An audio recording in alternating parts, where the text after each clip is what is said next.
After 18 years in Afghanistan, I can say with warm affection that my Afghan friends are my second family. As I worked with them in public health, humanitarian, and peace-building programs, I encountered the best and the worst of myself and of humanity. I've felt quiet courage and frustrating helplessness, being supported and being abandoned. I've tasted a whole spectrum of feelings that I had lost in busy Singapore, but which now called for my attention and care.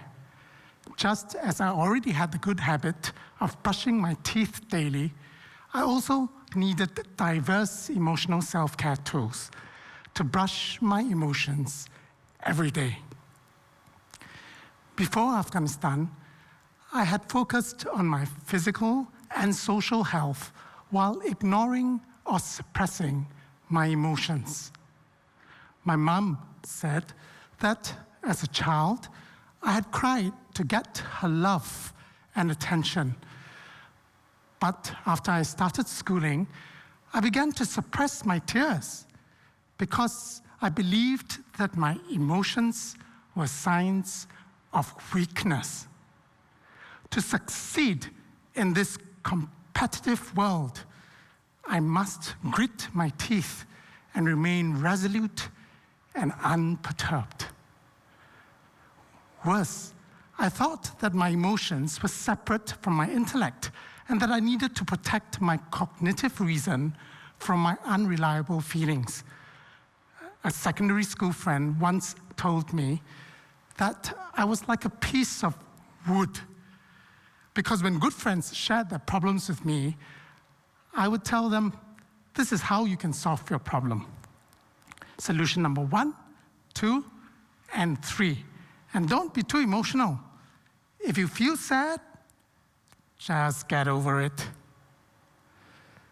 Then, in my medical practice, I used my professional training to detach myself emotionally from my patients. So sometimes, when my patients died, I would hide my grief, as if it was a shame for doctors to share human sorrow.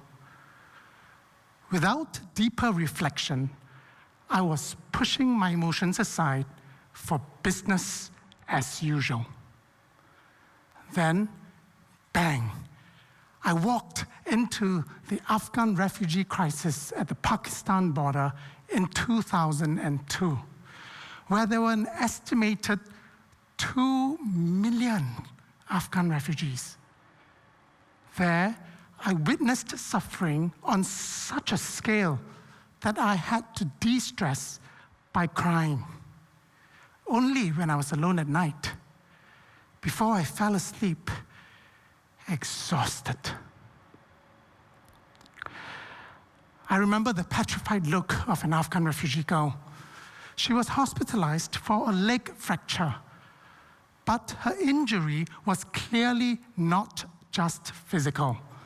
On her face was fear, anxiety, and trauma, the very same feelings many of us felt through our screens when Afghans panicked and tried to flee from the Taliban through Kabul airport, some of them desperately clinging onto the plane as it began to move along the runway. Please, please save us. And when a bomb went off among the despairing crowds, one of my Afghan friends was among the 160 plus Afghan civilians who were killed. Please pause with me now to take a few deep breaths.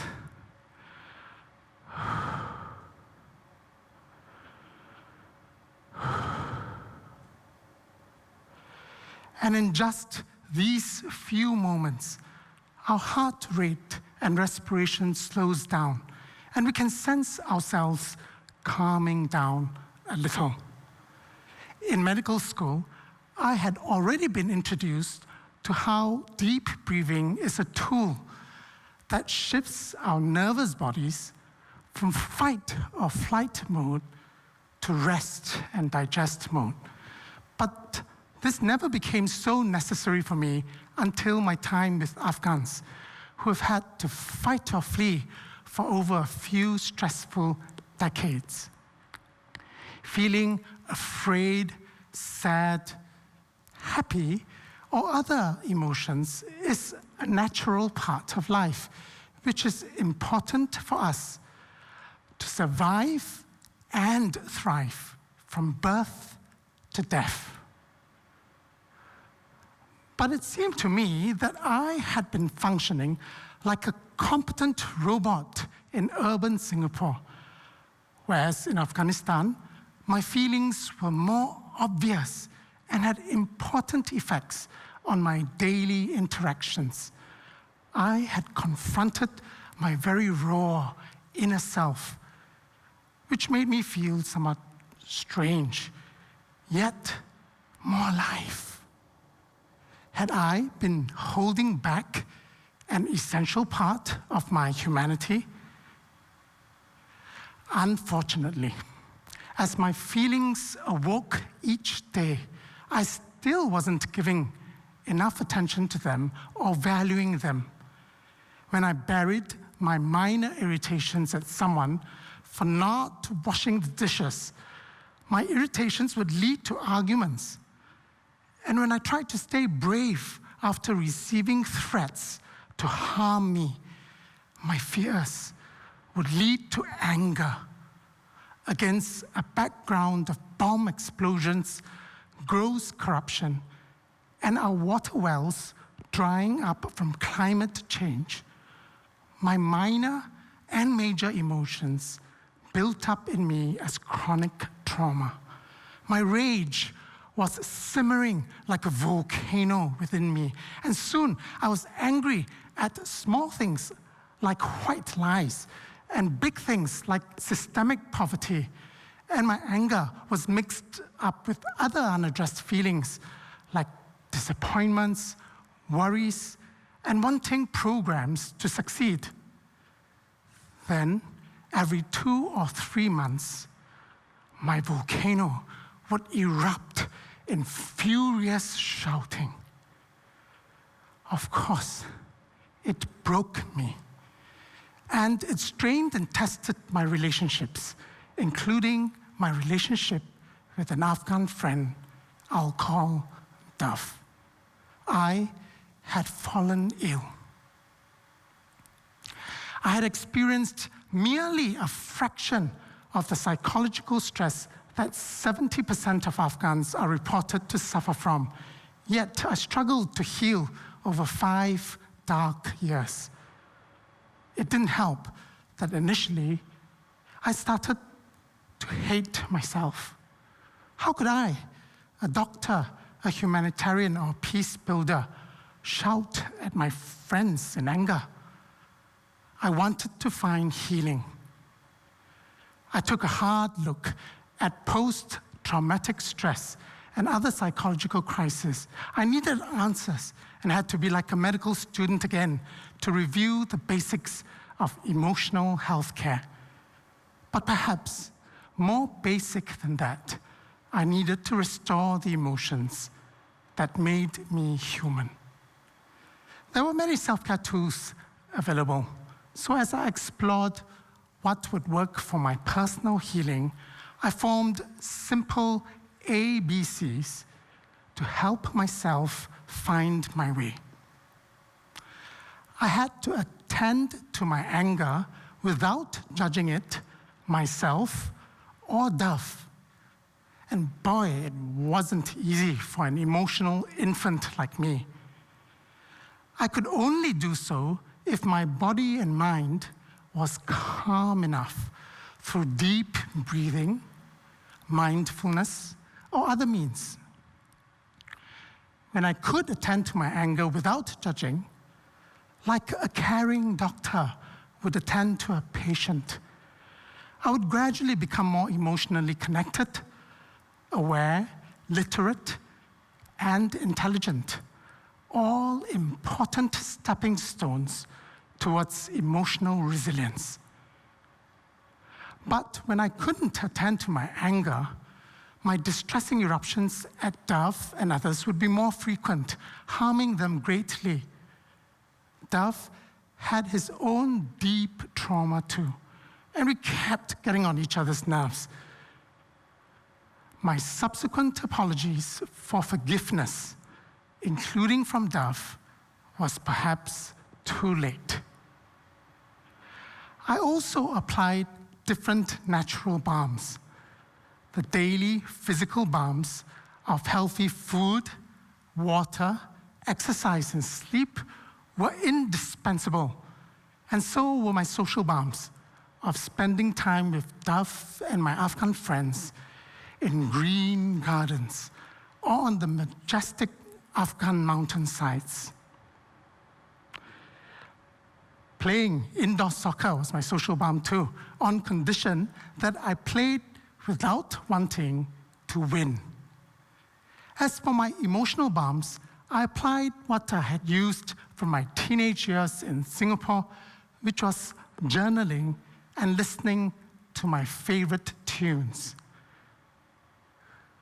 Soothing tears would sometimes come with the music or when I wrote, and I no longer felt that I had to be so outwardly stoic that I couldn't cry if I missed my family or my friends.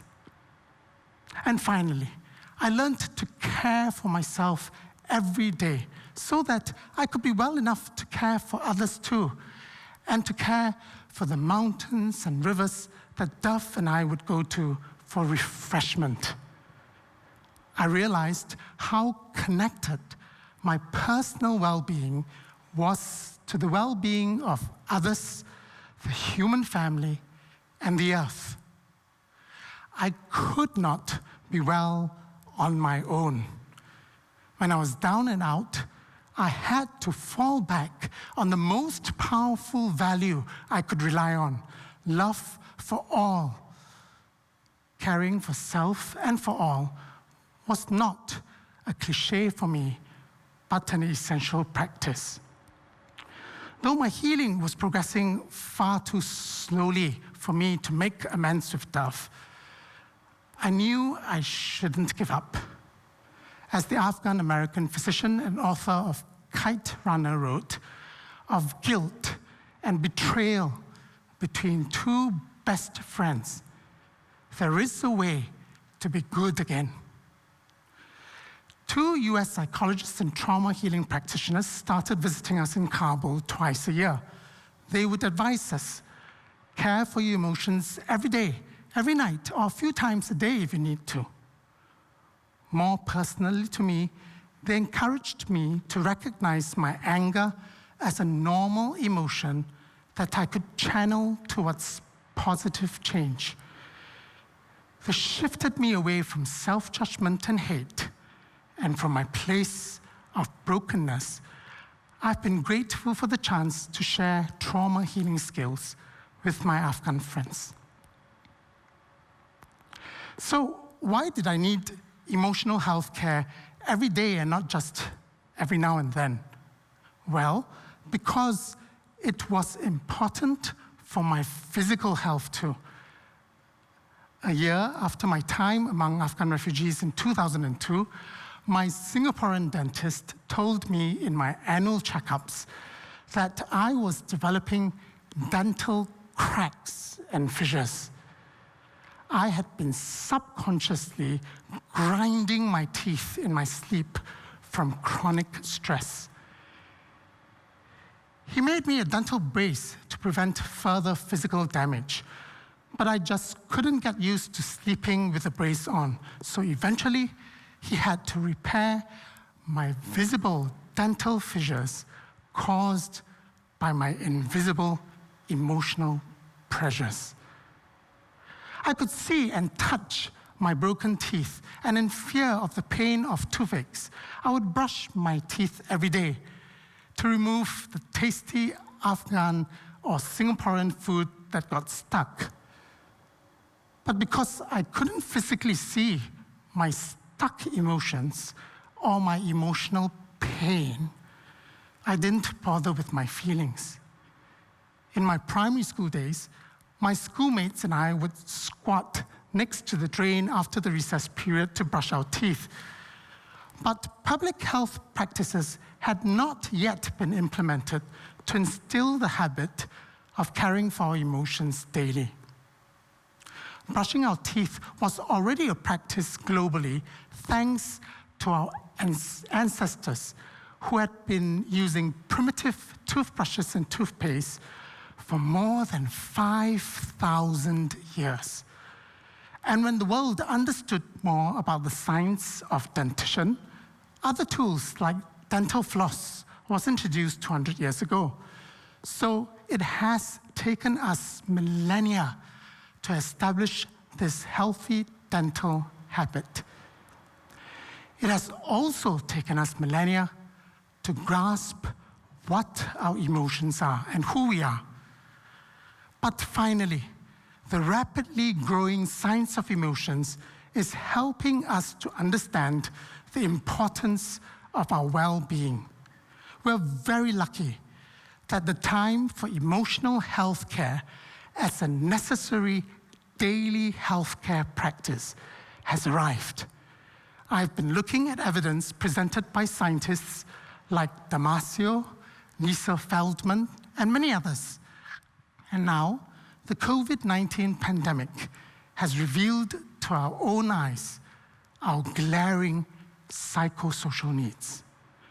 Wherever we are and whatever our daily experiences, we all have feelings, and therefore our emotions need our regular care. There are many tools available for our emotional health, and just like different toothbrushes, toothpaste, and dental floss, the tools that would work for you would be special to you and your unique emotions. So don't worry about which tools are effective, as you will figure it out. What is crucial is that we start today and continue every day. Across all age groups, I know we will be holistically healthier, more composed in our studies, work, and retirement, and more connected to all of life. So I wish to encourage everyone to brush our emotions every single day so that we'll be healthier to love all of life in the beautiful but fragile world around us. I wish this for my resilient Afghan family as I continue to miss and call them every day. And also, I wish this for you as my extended family. With humanity's love, I thank you.